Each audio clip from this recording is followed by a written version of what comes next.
Amém, amados. Vamos abrir o texto sagrado, o livro de Números, capítulo 20, versículo 1. Chegando os filhos de Israel, toda a congregação, ao deserto de Zim, no primeiro mês, o povo ficou em Cádiz. Ali morreu Miriam e ali foi sepultada.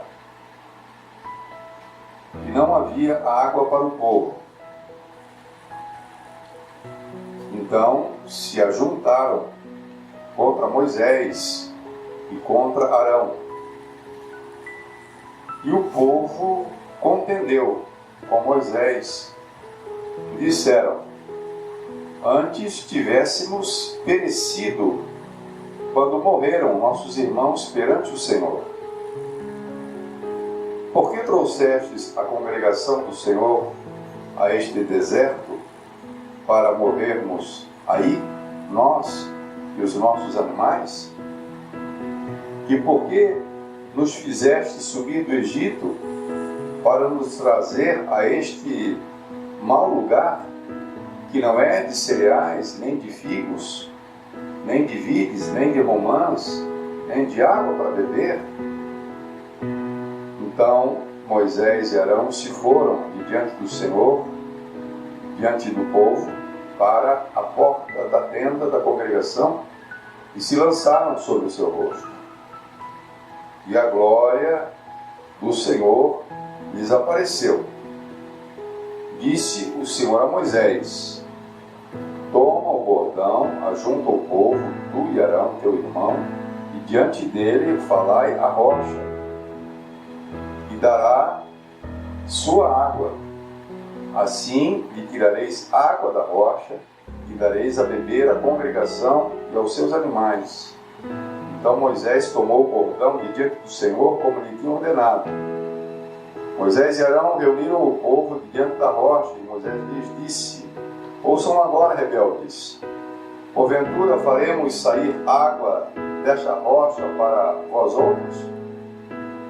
Moisés levantou a mão e feriu a rocha 2 vezes com o seu bordão, e saíram muitas águas, e bebeu a congregação dos seus animais.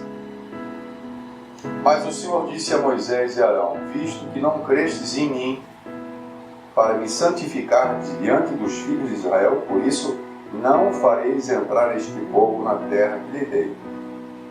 São estas as águas de Meribá, porque os filhos de Israel contenderam com o Senhor, e o Senhor se santificou neles.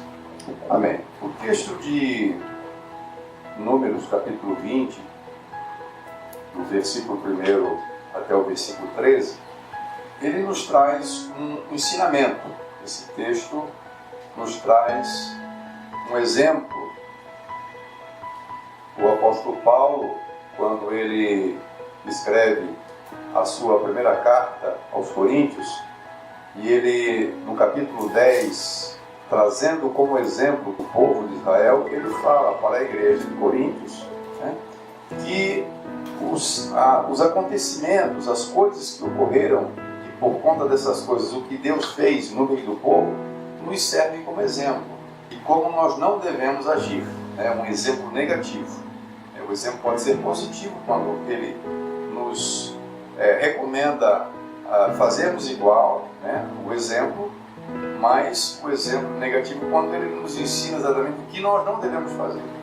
Então o apóstolo Paulo, quando ele escreve a sua primeira carta aos Coríntios, ele no capítulo 10 diz assim: ora, irmãos, não quero que ignoreis, não quero que desconheçais que nossos pais estiveram todos debaixo da nuvem, e todos passaram pelo mar, tendo sido todos batizados, assim na nuvem como no mar, com respeito a Moisés.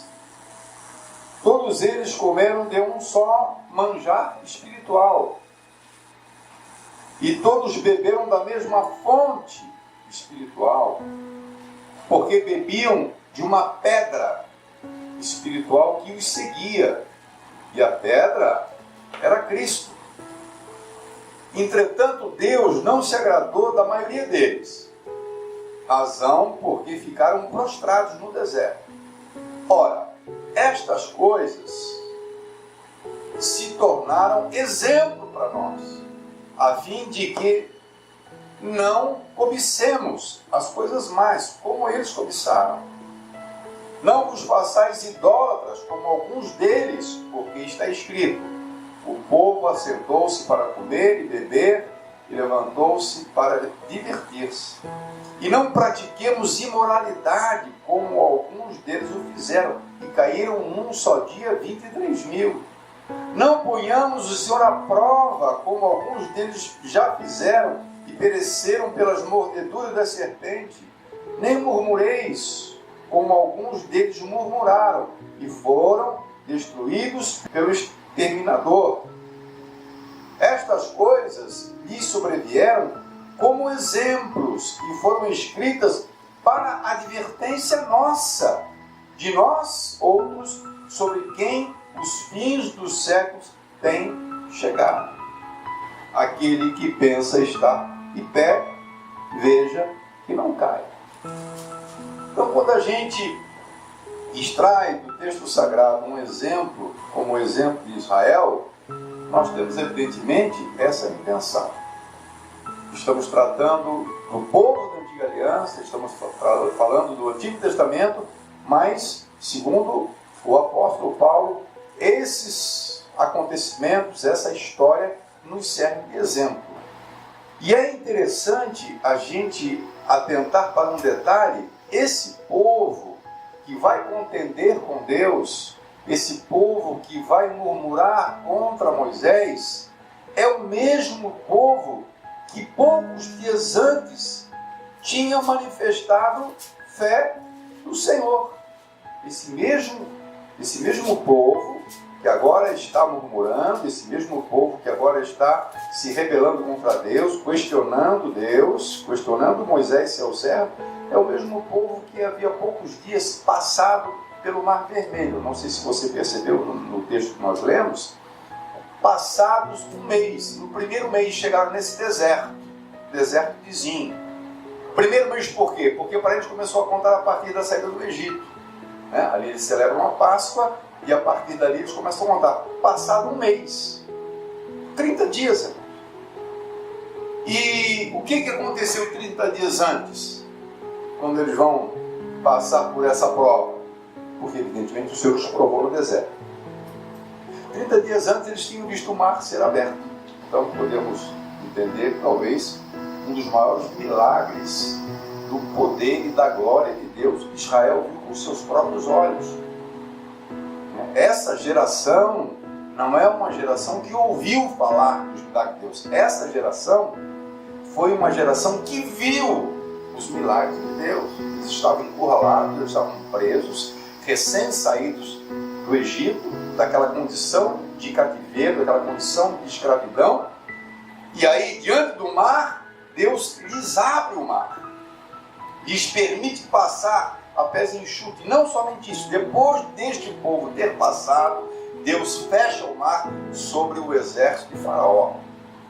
Diz o texto em Êxodo 14, versículo 31, e viu Israel o grande poder que o Senhor exercitara contra os egípcios. E o povo então temeu ao Senhor e confiou no Senhor e em Moisés, seu servo.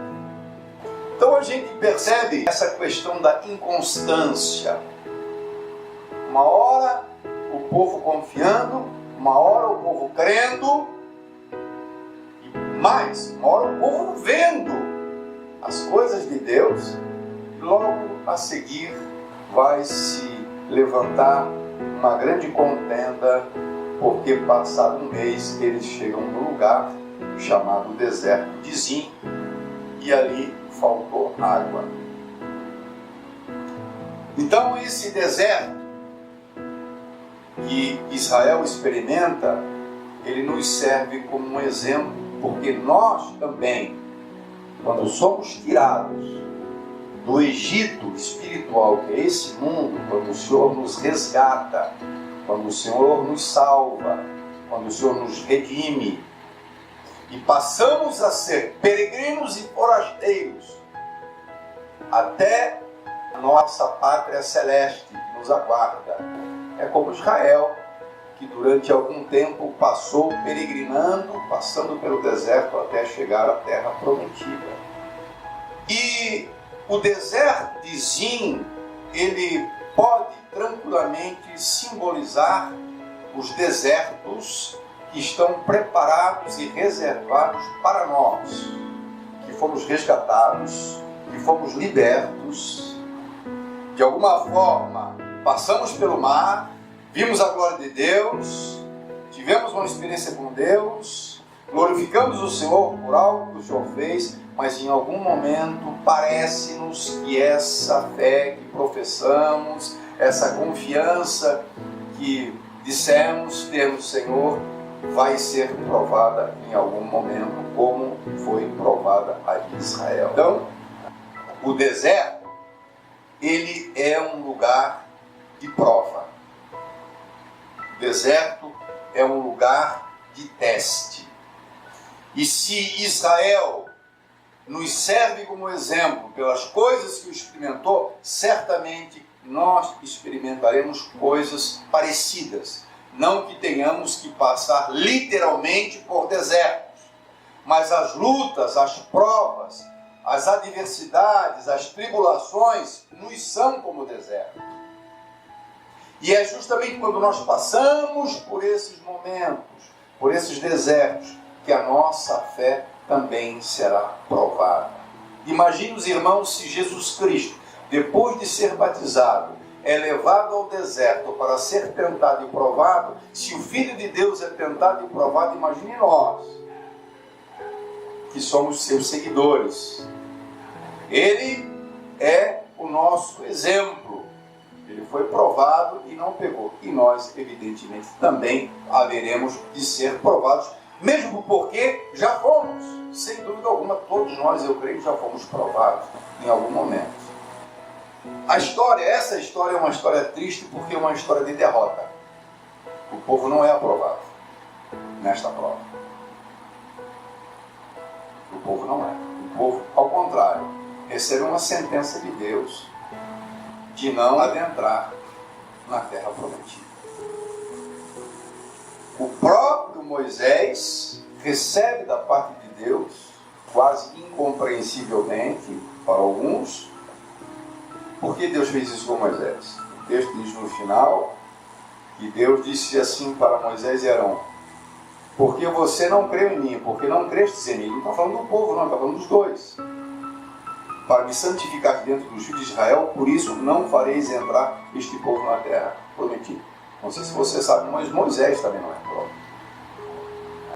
É claro que eu creio que aqueles que são escolhidos por Deus, nós que somos eleitos, que somos levantados por Deus, temos da parte de Deus a provisão. Deus Ele não nos dá somente deserto, não nos dá somente a prova, mas Ele nos dá a condição de sermos aprovados. É assim que diz a Bíblia em 1 Coríntios 10, 13, que Deus, Ele nos concede o escape. Nós somos provados, mas Ele nos permite ser provado até aonde nós possamos suportar. Então ali Deus nos dá o escape. Então nós cremos que, de uma maneira geral, nós somos provados, mas nós somos aprovados. E esse exemplo de Israel nos serve no sentido de mostrar o que pode acontecer no momento da prova. Então temos que estar atentos, alertas, para o que sucede no momento em que somos provados. O que acontece com a gente? A primeira coisa que a gente percebe no deserto é que no deserto vem sede, vem esse desconforto, né? A sede é natural.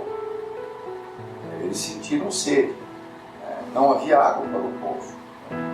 Então, veio a sede. A sede é essa sensação de desconforto no deserto.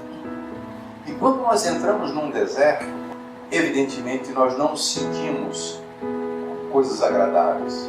E no momento que a gente sente ou experimenta essa sensação, que pode ser medo, pode ser aflição, pode ser ansiedade, sentir-se perdido, nós seremos tentados, como Israel foi, a nós murmurarmos. Diz o versículo 3. O povo brigou, o povo contendeu com Moisés e disse: antes tivéssemos perecido, antes tivéssemos morrido, quando expiraram nossos irmãos perante o Senhor. Já havia um problema ali, o Senhor já havia disciplinado alguns, e ele disse: olha, antes tivéssemos perecido com eles, do que a gente está nesse lugar aqui. Por que vocês nos trouxeram para cá? Esse lugar ruim. Por que nos libertaram? Por que nos fizeste subir do Egito? Por que nós fomos libertados? Por que fomos libertos? Para que o Senhor nos deu liberdade? Eles estão questionando a liberdade que Deus lhes deu. Isso é murmurar. Eles começaram a contender, mas não era simplesmente um questionamento. Contenda é briga. Eles começaram a brigar com Moisés. Começaram a querer buscar um culpado. Por que vocês nos trouxeram para cá?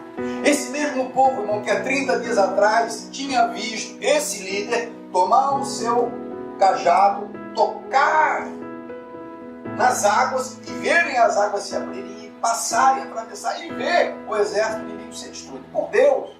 Viram a glória de Deus, confiaram em Deus, temeram a Deus.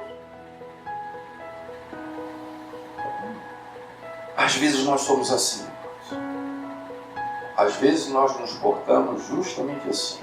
Experimentamos algo maravilhoso aqui, glorificamos a Deus, damos testemunho na igreja, exortamos os irmãos a terem fé no Senhor, uma certa até autoridade, Deus é maravilhoso.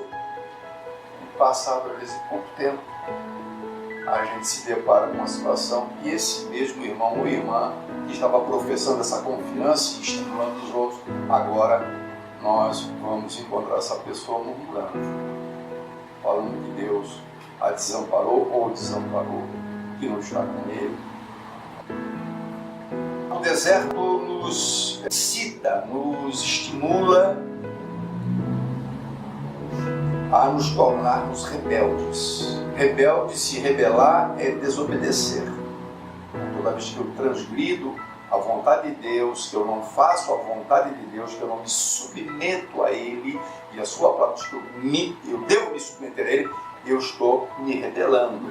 No versículo 10, Moisés chama este povo de rebelde. Moisés irão reunir o povo diante da rocha, e Moisés lhes disse: ouvi agora rebeldes. Um povo que se intitulava crente no Senhor, que confiava no Senhor e que viu as maravilhas do Senhor, agora é chamado por Moisés de rebelde. Longe de nós, irmãos, que fazemos uso, que testemunhamos o uso da palavra, que ensinamos os outros, que evangelizamos os outros, sermos achados por Deus como rebeldes. Mas precisamos estar atentos que no deserto nós seremos tentados. Dificilmente, é muito difícil alguém no deserto se manter calado. Não estou falando, irmão, não estou falando para a igreja, não. Ou publicamente, a sua queixa, no sentido de murmurar. Às vezes, a gente murmura em secreto. Para a esposa, para os filhos. E a gente precisa tomar cuidado, porque murmurar é uma coisa ruim. E a Bíblia diz que o pecado de murmuração é como feitiçaria. Então, qual deve ser a nossa atitude quando nós passamos pelo deserto? Estarmos conscientes que nós vamos ser convidados a murmurar. Poxa, mas isso não podia acontecer contigo. Você é um cara tão certo, você é um cara tão justo, você é uma mulher tão delicada, você é uma esposa fiel, você educa teus filhos, você é tão participativa na igreja. Como é que Deus permite isso com você? Por que Deus está fazendo isso com você? A investida do inimigo sempre é no sentido de nos tentar, para nos fazer cair, pecar, mas especialmente murmurarmos contra aquele, ou falar mal daquele que deu a vida por nós, deu tudo por nós, que nos livrou do Egito, que abriu as águas para nós passarmos e saímos do estado de escravidão, que nos libertou. É muito comum no deserto nós sermos tentados a murmurar e nós questionarmos o que Deus fez. Ou se realmente foi Deus que fez. Aquilo que outrora testemunhamos com fé de que tinha sido Deus, que Deus nos abençoou, dando testemunho. Mas quando vem agora o deserto, nós somos tentados a questionar sobre o fato se realmente Deus está conosco. Sabe que Deus está comigo mesmo? O cara acabou de dar um testemunho um pouco tempo atrás. E agora, logo já está questionando. Por que eles questionavam? Porque no texto paralelo, que é o texto de Êxodo 17, no final, esse texto fala que o povo tinha questionado e chamou o nome daquele lugar Massá e Meribá por causa da contenda dos filhos de Israel e porque tentaram ao Senhor dizendo: está o Senhor no meio de nós ou não? Deus está conosco mesmo? Então no deserto nós não podemos jamais duvidar, porque a dúvida ela é perigo. Imagine você testemunhar de Deus e daqui a pouco você desfazer o que você testemunhou colocando dúvida sobre que Deus é com você ou não. Se você não testemunhou que Deus é com você, se não declarou fé de que Deus está com você, como é que você agora questiona? Como é que você agora levanta dúvida se Deus é com você? E isso naturalmente nós seremos levados, tentados a isso. Então, evidentemente, que a Bíblia nos fala em 1 Coríntios 10 que eles nos servem como exemplo para que a gente não haja igual, para que a gente não proceda exatamente como este povo procedeu. Como seria diferente, Como seria diferente se eles tivessem agido diferente? Porque o que poderia ter acontecido? Eles podiam ter chegado no momento, na falta da água, e chegar para Moisés: Moisés, vamos orar ao Senhor, vamos pedir para o Senhor que o Senhor nos mande água. Nós estamos sem água. Vamos orar ao Senhor, vamos levantar um clamor, Moisés. Vamos levantar um clamor. Por que murmurar? Por que levantar essa contenda? Por que questionar? E duvidar que Deus era com eles, se Deus já tinha provado que Deus era com eles. Como seria diferente? Mas se levanta uma contenda, se levanta dúvidas, se questiona a presença de Deus e se briga com o servo de Deus. E aí, evidentemente, Moisés, que era um homem de Deus, vai fazer o que deveria fazer. Moisés vai com o irmão e eles vão orar diante da tenda. Eles brigaram com eles, o povo brigou com eles, os dois, com os irmãos, Moisés e Arão. E eles vão do Senhor. E Moisés recebe rapidamente a resposta de Deus. Rapidamente. Toma um bordão, ajunta o povo, tu e teu irmão, e diante dele falai a rocha, e dará a sua água. Assim terareis água da rocha e dareis beber a congregação e os seus animais. Irmãos, eu fico maravilhado, porque Deus atende, muito embora o povo tenha murmurado, muito embora o povo tenha contendido. Deus disse: faz isso, toca na rocha, dá de beber a este povo. Mas a maldade do povo foi tamanha, a carnalidade do povo foi tamanha, que isso contaminou o próprio líder. O próprio Moisés foi influenciado pela carnalidade do povo. Ou seja, Deus, que é Deus, ouviu a murmuração, depois ouviu a oração de Moisés e disse: pode fazer isso, eu vou dar água para eles. Iria fazer isso se, da mesma maneira, se o povo não tivesse murmurado, se o povo tivesse orado a Deus: servo de Deus, vamos fazer um clamor aqui, vamos pedir para Deus nos mandar água. Mas aí o que acontece? Moisés já estava contaminado, irmão. Moisés estava num estado, eu acredito, até de ira contra o povo. Porque Moisés, quando junto ao povo, depois de receber a ordem de Deus, ele podia simplesmente fazer o quê? Tocar a rocha. Pessoal, vem cá, pessoal. Vem cá. Eu falei com Deus, e Deus disse para eu tocar na rocha, eu vou tocar agora, e ele disse que ele vai jogar água para vocês beberem. Vamos tocar. Tocou. Mas os estudiosos falam que Moisés estava tão irado que ele bateu na rocha. Ele não tocou na rocha. E ele fez isso 2 vezes. Então ele feriu na área da rocha. Então, provavelmente ele mostra uma atitude de ira e ele não deveria ter agido dessa forma. Deus chega a dizer o seguinte: visto que não crestes em mim, alguma coisa no coração de Moisés o levou a agir daquela forma. Então eles, na realidade, levaram o servo de Deus, que era um homem de Deus, paciente, manso, ele diz que era o homem mais manso da terra, mas o povo na carnalidade contaminou Moisés. Mas o que nós queremos tirar desse texto é que eles param junto da rocha, e aí Paulo diz que na realidade a rocha, aquela rocha ali simbolizava a rocha que é Cristo, que os seguia.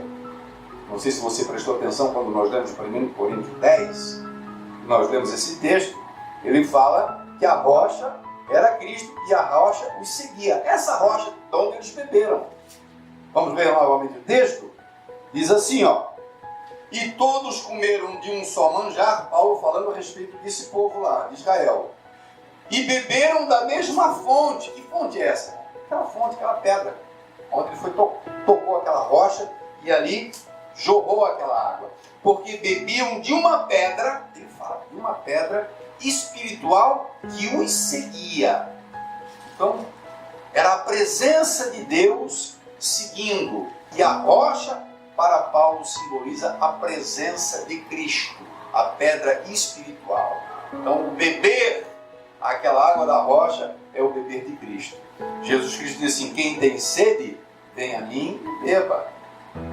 Então o que nós aprendemos, amados, e nós não podemos esquecer o lado bom do deserto, o lado ruim é que nós vamos ser tentados. E nós vamos ser tentados a falar contra Deus, a questionar se Deus está conosco ou não, levantar essa dúvida, de procurarmos um culpado, e muitas vezes o culpado é inocente, não é culpado. Mas no deserto nós sempre vamos ter a oportunidade de identificar a presença ao nosso lado da rocha que nos segue em qualquer deserto. E essa rocha é Jesus Cristo. E nós podemos beber. Nós não precisamos bater em Cristo. Nós não precisamos contender com Cristo. Nós não precisamos dar 2 pancadas. Nós precisamos simplesmente nos derramar diante dele. E ele é a rocha, ele está pronto para nos dar água, para nos dar refrigério no momento do deserto, para nos dar força no momento do deserto, para nos estender a mão no meio do deserto. Cristo está conosco. Talvez hoje, nesse momento, você esteja passando um tempo de refrigério, que as coisas estão tudo no seu devido lugar, tudo está tranquilo, você está passando por pastos verdejantes, você está cercado por fontes e você não está no deserto. Mas a Bíblia nos diz, em Atos capítulo 14, passarmos, experimentar muitas lutas e tribulações até adentrarmos na nossa pátria celeste. Jesus Cristo nos adverte, no Evangelho de João, capítulo 16, versículo 33, que nessa vida nós passaremos por muitas adversidades, nós teremos muitas tribulações. E essas tribulações, essas adversidades, essas lutas, elas são tipificadas pelo deserto que Israel passou, para ser provado, para ser tentado. Deus nos prova, Deus nos faz passar pelo deserto, porque ao mesmo tempo que o deserto testa a nossa fé, o deserto também nos proporciona perseverança. A nossa fé, a nossa paciência, o nosso amadurecimento, ele se dá exatamente no deserto. Os momentos de glória, os momentos de conquista, os momentos de receber a bênção, por aquilo que entendemos ser bênção no nosso conceito, né? Um emprego melhor, uma casa própria, um carro novo. Isso aí são momentos em que a gente se embriaga de alegria, mas isso não obrigatoriamente nos traz maturidade e crescimento. O deserto sim. Por isso nós passamos por deserto. Mas não podemos esquecer que no deserto nós vamos ser tentados. Nós também não podemos esquecer que no deserto o Senhor não nos deixa só. Ele é a rocha e a rocha nos segue. Amém? Fiquemos de pé.